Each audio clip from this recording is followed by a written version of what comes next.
అప్పుల బాధలు వెంటాడుతున్నాయా? అయితే 6 JVR వారి జాతిరత్నాలు ధరించండి. Hi madam. హాయ్ రమ్య. పెద్ద పెద్ద బ్రాండెడ్ కంపెనీస్ అయితే వాళ్ళకి ట్యాక్స్ ప్లానింగ్ కోసం చార్టెడ్ అకౌంటెంట్స్ ఉంటారు. కానీ స్టార్టప్స్ ఉంటాయి, చిన్న చిన్న వ్యాపారస్తులు ఉంటారు. వాళ్ళు ట్యాక్స్ ప్లానింగ్ ఎలా చేసుకోవాలి, అంటే ట్యాక్సెస్ తగ్గించుకోవడం ఎలా అనేది వాళ్ళకి ఎలా ఐడియా వస్తుంది? ఖచ్చితంగా మనం ప్లాన్ చేసుకుంటే ట్యాక్సెస్ బాగా సేవ్ చేసుకోవచ్చు. ఓకే. చాలా మంది బాధపడేది ఏంటి అంటే, నేను సంపాదించేదానికంటే ట్యాక్సెస్ రూపంలో ఎక్కువ కడుతున్నాను అని. రైట్. కానీ మనం బిజినెసెస్ చేస్తుంటే కనుక దాన్ని చాలా చక్కగా ప్లాన్ చేసుకోవచ్చు. ఓకే. దగ్గర దగ్గర ఒక 10 ways నేను చెప్తాను. షూర్. ఆల్రెడీ మనం ఇంతకు ముందు కూడా డిస్కస్ చేసుకున్నాం. ఎంప్లాయీ ఎక్కువ ట్యాక్స్ కడతాడా, బిజినెస్ పర్సన్స్ ఎక్కువ ట్యాక్స్ కడతారా అని. సో ఎంప్లాయీని మనం ఏమనుకున్నాము, ఫస్ట్ ట్యాక్స్ పే చేసేసి తర్వాత ఖర్చులు పెడుతూ ఉంటారు. అవును. కానీ బిజినెస్ పీపుల్ ఎక్స్పెన్సెస్ అన్నీ అయిపోయిన తర్వాత, అంటే ఫర్ ఎగ్జాంపుల్ టర్న్ ఓవర్ ఒక 1 crore ఉందనుకోండి, ఓకే.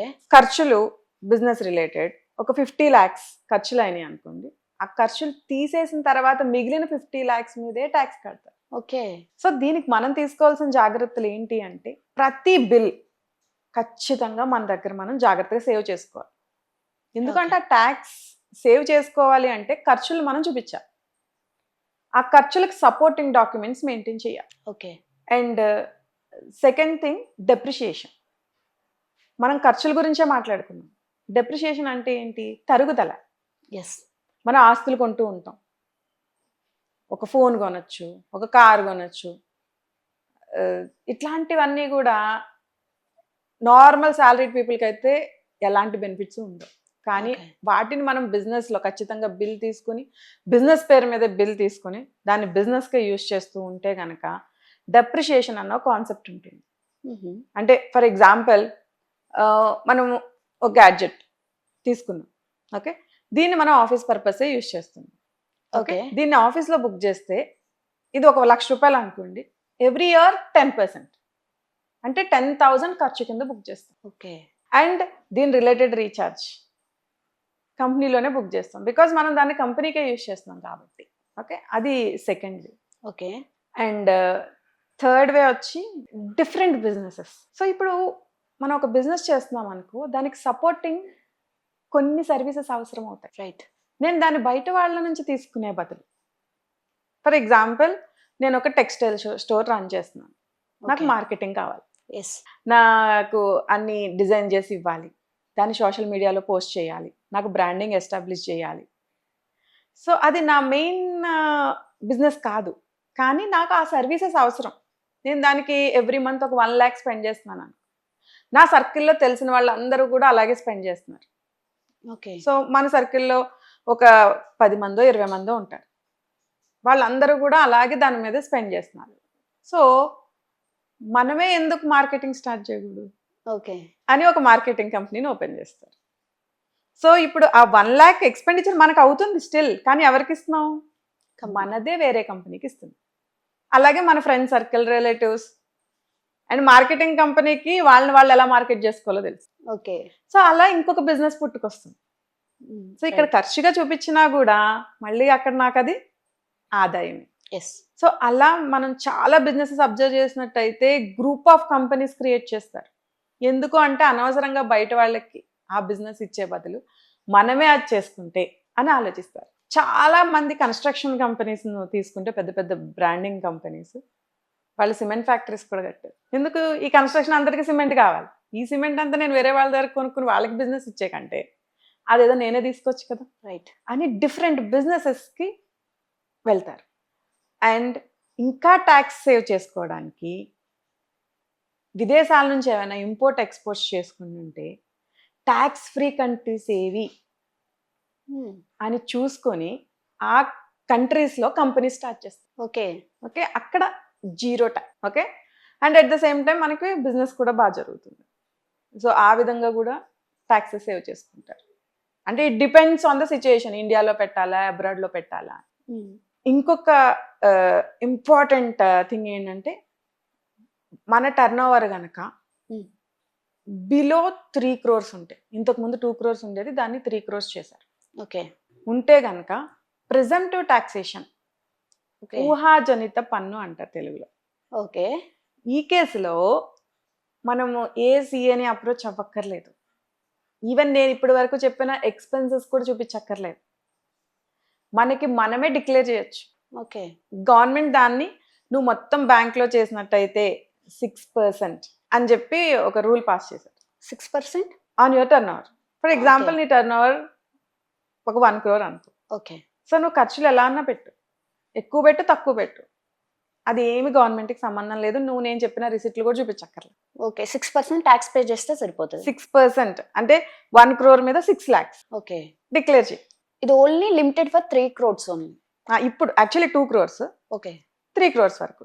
2 crores వరకు క్యాష్లో కూడా నువ్వు బిజినెస్ చేయొచ్చు.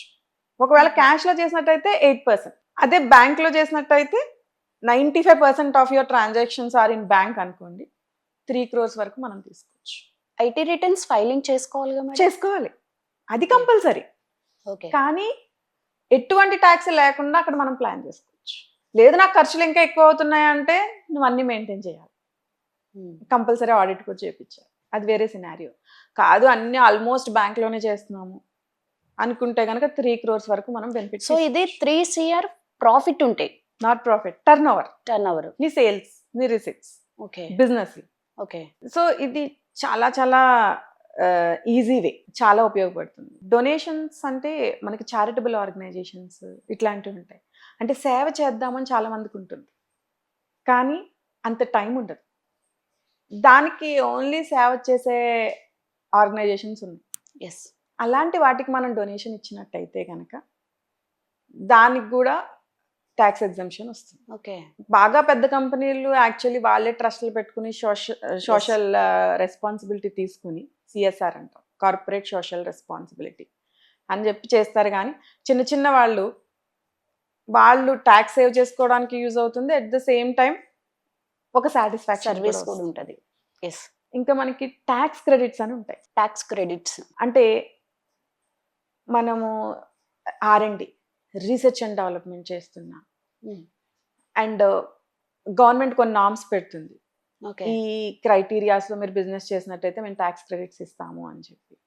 ఓకే సో అలాంటి కేసుల్లో కూడా మనకి ఏమైనా ఒక 2 ఎగ్జాంపుల్స్ చెప్పగలుగుతారా దానికి?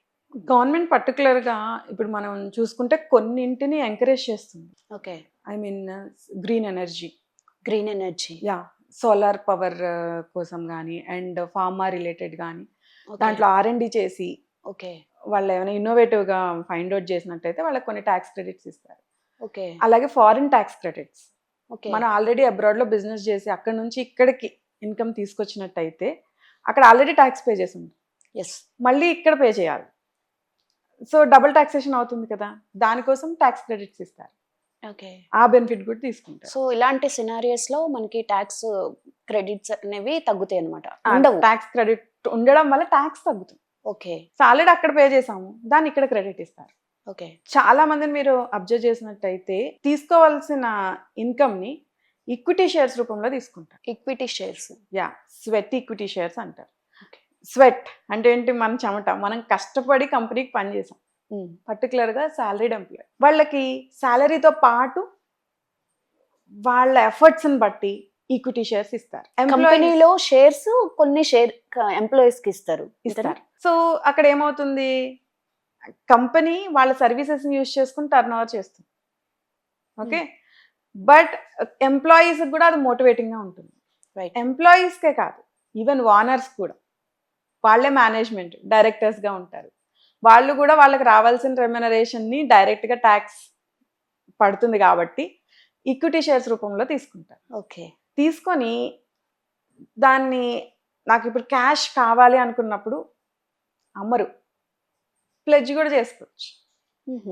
దాని మీద మనకి లోన్ అమౌంట్ వస్తుంది. ఓకే, ఆ షేర్స్ బాగా పెరిగినప్పుడు, నాకు బాగా ప్రాఫిటబుల్ అని అనిపించినప్పుడు వాళ్ళు దాన్ని మనీ రూపంలో కన్వర్ట్ చేసుకుంటారు. ఓకే, సో ఇదొక టాక్టిక్స్ జనరల్గా అందరూ ఫాలో అవుతారు. సో ఇప్పుడు మనకి ఏదో ఒక ఇల్లు కొనుక్కోవాలో, లేదో కిడ్స్ని చదివించాలి, ఇట్లాంటి పెద్ద ఖర్చులు వచ్చినప్పుడు అవసరానికి వాటిని వాడుకుంటారు. ఓకే, అలా కూడా ట్యాక్స్ సేవ్ చేస్తారు. అలాగే ఇప్పుడు మనకి కంపెనీ స్టార్ట్ చేయాలి అంటే దానికి కొన్ని ఎక్స్పెన్సెస్ అవుతాయి ఖచ్చితంగా. వాటికి.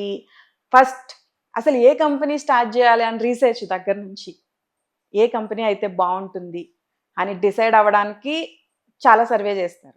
ఆ ఎక్స్పెన్సెస్ అన్నీ కూడా మనం కంపెనీ పెట్టిన తర్వాత ప్రిలిమినరీ ఎక్స్పెన్సెస్ అంటాం. సో ఆ కంపెనీ రిజిస్ట్రేషన్ కావచ్చు, లైసెన్సులకు కావచ్చు, ఆ రిలేటెడ్ ఎక్స్పెన్సెస్ అన్నీ కూడా 5 years టైంలో ఎక్స్పెన్స్ ఆఫ్ చేస్తాం. ఓకే. అది కూడా ఒక బెనిఫిట్ తీసుకుంటారు. అలాగే కంపెనీని ఎక్స్పాండ్ చేయడానికి చాలా ట్రావెల్ చేస్తాం. సో ఆ ట్రావెలింగ్ ఎక్స్పెన్సెస్ అన్నీ కూడా కంపెనీలోనే బుక్ చేస్తాం. మనం ఇంక్లూడ్ చేసుకోవచ్చు ఎక్స్పెన్సెస్లో. ఎక్స్పెన్సెస్లో ఇంక్లూడ్ చేసుకోవచ్చు. అలాగే కంపెనీ కోసం పనిచేసే వాళ్ళ మొత్తం శాలరీస్ ఇంక్లూడింగ్ మనం బిజినెస్కి వాడే మన పర్సనల్ డ్రైవర్ దగ్గర నుంచి ప్రతి ఎక్స్పెన్స్ అందులో బుక్ చేస్తాం. ఓకే. ఇప్పుడు నాకు ఒక డౌట్ వచ్చింది మేడం. ఇప్పుడు సాలరీస్లో డైరెక్టర్ ఉంటాడు కదా, తన పేరు మీద కూడా సాలరీస్ ట్రాన్స్ఫర్ అవుతాయి, కొంత అమౌంట్ ట్యాక్స్ డిడక్ట్ చేసుకోవడం కోసమని వింటుంటాము. అది నిజమేనా? అలా చేసుకోవచ్చా? చేసుకోవచ్చు. That is legally permitted. అసలు ఒక కంపెనీ బ్రతుకుంది అంటే దానికి మూల కారణం ఎవరు? ఆ డైరెక్టర్స్ ఎవరైతే ఉంటారో వాళ్ళ మిషన్, విజన్ అన్ని వాళ్ళే కనుక లేకపోతే ఎంప్లాయీస్ వాళ్ళ పేరు మీద కూడా మంత్లీ సాలరీస్ ట్రాన్స్ఫర్ చేసుకోవచ్చు, సాలరీస్ ట్రాన్స్ఫర్ చేసుకోవచ్చు, ఎక్స్పెన్సివ్ గా చూపించుకోవచ్చు. ఎస్, దాన్ని డైరెక్టర్స్ రెమ్యునరేషన్ అంటాం. ఓకే. సో మీరు ఏ బ్యాలెన్స్ షీట్ చూసినా సాలరీస్ లో కలిసి ఉండదు, వాళ్ళది సెపరేట్ గా డైరెక్టర్స్ రెమ్యునరేషన్ అని చెప్పి పెడతాం. కొంతమంది కంపెనీస్ ఎంప్లాయీస్ పనితీరు నచ్చినట్టయితే వీళ్ళు మన కంపెనీకి ఉండాలి అంటే వాళ్ళకి సిఇఓ, సిఓఓ, సిఎఫ్ఓ ఇట్లాంటి పొజిషన్స్ ఇచ్చి వాళ్ళని మేనేజ్మెంట్లో పార్ట్ చేసినవి కూడా చాలా ఉన్నాయి. అలాగే కొన్ని కంపెనీస్కి లెస్ ట్యాక్స్ రేట్స్ ఉంటాయి. Less tax rates.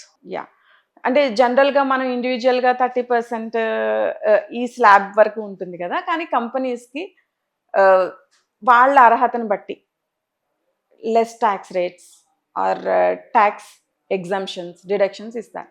పర్టికులర్గా స్టార్టప్స్. ఓకే. ఇప్పుడు మీరు అడిగారు కదా స్టార్టప్స్ లాంటి వాళ్ళకి ఏంటి మోటివేషన్ అంటే, గవర్నమెంట్ వాళ్ళని చాలా చాలా చాలా ఎంకరేజ్ చేస్తుంది. ఓకే. సో స్టార్టప్ ఇండియా స్కీమ్కి కానీ సెలెక్ట్ అయితే కనుక వాళ్ళు మనీ రూపంలో హెల్ప్ చేయడమే కాదు, పర్టికులర్గా ఈ ట్యాక్సెస్ కూడా చాలా హెల్ప్ అవుతున్నారు. ఓకే. సో దానికి మనం ఇన్కమ్ ట్యాక్స్ డిపార్ట్మెంట్కి అప్లై చేసుకున్నట్టయితే సో వాళ్ళు ఆ ట్యాక్స్ పీరియడ్ ఇస్తారన్నమాట. సో ఒక 10 years లోపు మనకి నచ్చిన ఇయర్స్ని సెలెక్ట్ చేసుకుని ఎక్కువ ప్రాఫిట్స్ వచ్చినప్పుడు మనం ట్యాక్స్ సేవ్ చేసుకోవడానికి ప్లాన్ చేసుకోవచ్చు. ట్యాక్స్ ప్లానింగ్ అయితే ఒక 10 టిప్స్ అయితే చెప్పారు. ఈ 10 టిప్స్ కాకుండా ఇంకా ఏమైనా ఉంటే మిమ్మల్ని కాంటాక్ట్ అవ్వచ్చా?